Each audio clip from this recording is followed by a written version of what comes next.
I can't believe that they actually changed this but didn't tell us. So Apex Legends has received a lot of patches, and historically these patch notes have been far from complete, and this season we received a lot of changes, and wouldn't you know, even more changes that didn't make the patch note. I figured that we'd go over what Respawn accidentally omitted, so you're all caught up to speed. Let's start off with the Kings Canyon rework. Respawn did mention a lot of the changes, but left out quite a bunch, so let's just start by running through Kings Canyon before we go over the rest of the patch notes. First off, we have jump towers. Now, Respawn said that they removed 5 jump towers in areas that would benefit from slower rotations, and it didn't exactly clarify which ones, but after some research, we found that they actually didn't remove 5 jump towers. They did a little bit more than that. This jump tower on Spotted Lake was moved a few meters away.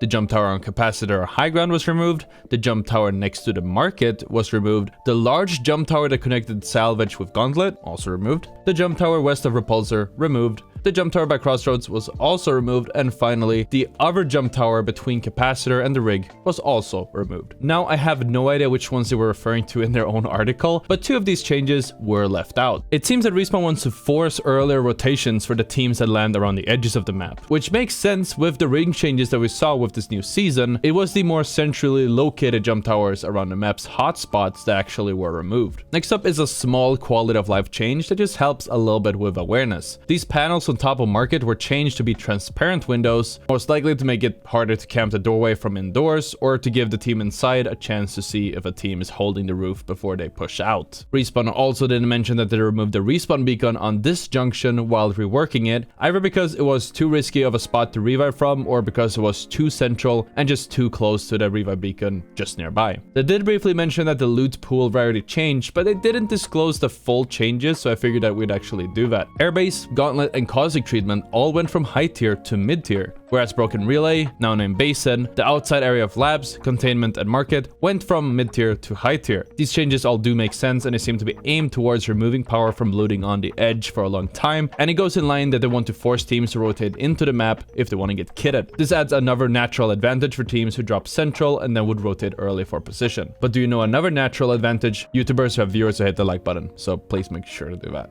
Alright, cool. Plenty of locations that were otherwise accessible either through climbing, balloons, or legend abilities will now either push you out or give you an out-of-bounds timer. Most notably, we have this high ground on top of the rig, on top of these things on the caustic treatment, the bones on top of the aforementioned central junction, the bones between the forest and the capacitor, the bones between capacitor, rig, and swamps. So just basically, bones are out of bounds now.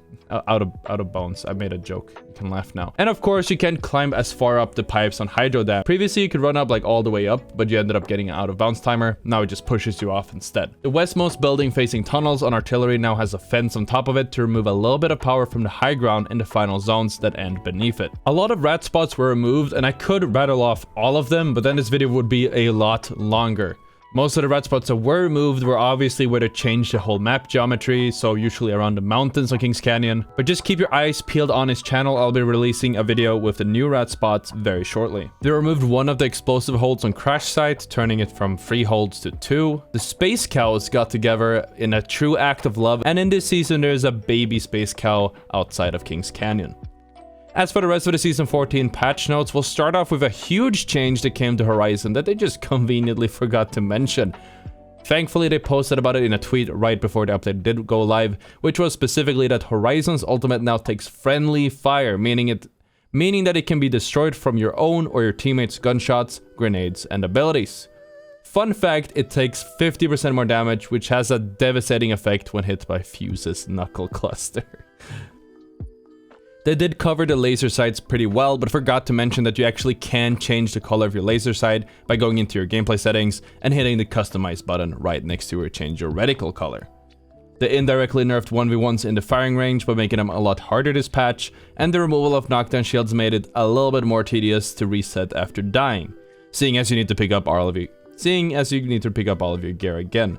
Respawn are aware of this as far as I understand, and they are working on a solution. Holo sprays used to get in the way when you're taking fights, which some people abuse to get an unfair advantage. Now, holo sprays turn off when you aim down sights to give you a clearer sight picture. Caustic now drops from the ship with 1 barrel instead of the 3 he's had since the start of the game. This might give him a little bit less early game strength, though I honestly don't think it will necessarily do too much. And after 2 years, the console text chat finally works, and this Redditor found out the hard way.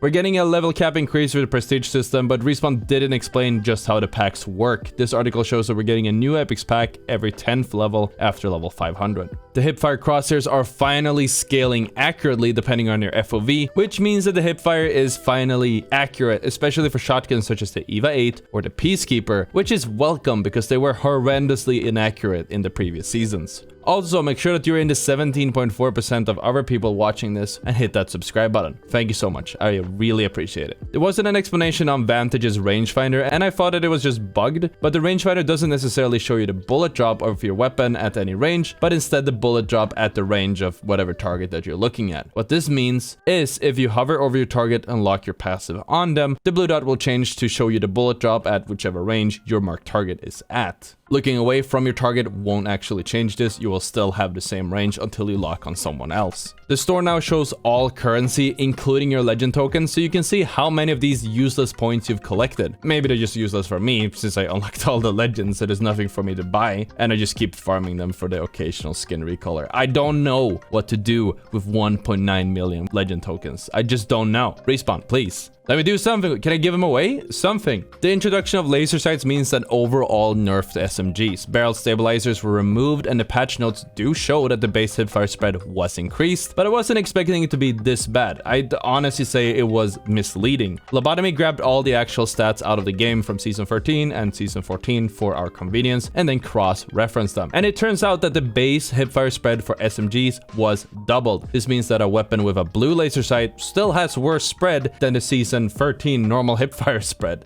If you want an actual improvement, you would need a purple laser sight, and that's just a tiny different, just slightly better than the Season 13 counterpart. Bangalore's Mythic Skin no longer briefly blocks your view when using your tactical and aiming down sights at the same time. I'm not sure who actually owns the skin, but I guess these are good news for the 56 Bangalores who did buy it.